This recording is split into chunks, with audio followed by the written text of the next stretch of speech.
Hello viewers, we'll be going over silver futures. In this video, we'll be going over my trade idea of the week and the day-by-day probability model. So let's start off with the technical analysis with the 1 hour chart.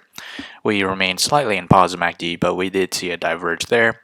And as we extend out to the 4 hour chart, we remain in negative MACD and we're seeing signs of a converge there. And we're off of oversold levels with the RSI. If we extend that once more onto the daily chart, we still remain slightly in negative MACD territory and we still remain below the 100 moving average, this orange line, which will act as our temporary resistance.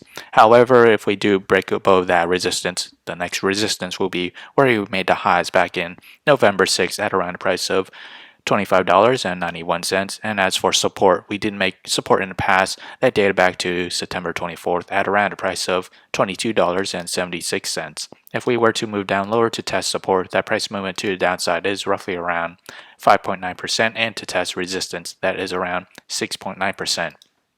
For the trade idea of the week, I'll be trading SLV and my position size will be less than 1% of my portfolio, and my long entry will be at $21.66, which is this range right here. The sell target will be $22.90 and my stop loss will be at $21.26.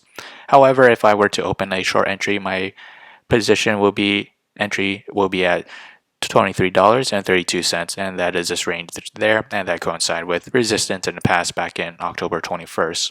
The sell target will be $22.08 and my stop loss will be at $23.75. So whichever entry price were to hit first, that will be my position of the week. So how did I develop these trade ideas? It all comes from the day-by-day probability model, which is available in the link below, so do check it out. As we progress to the 5th day or week of trading, we have a 13% chance for silver to climb between 0 to 4.2%. Further extreme case to the upside, a 38% chance to climb between 4.2% to 8.4%. As for the downside, we have a 50% chance for it to fall between 0 to negative 4.2%. So if you enjoyed this content, feel free to like, comment, subscribe, and thank you for watching.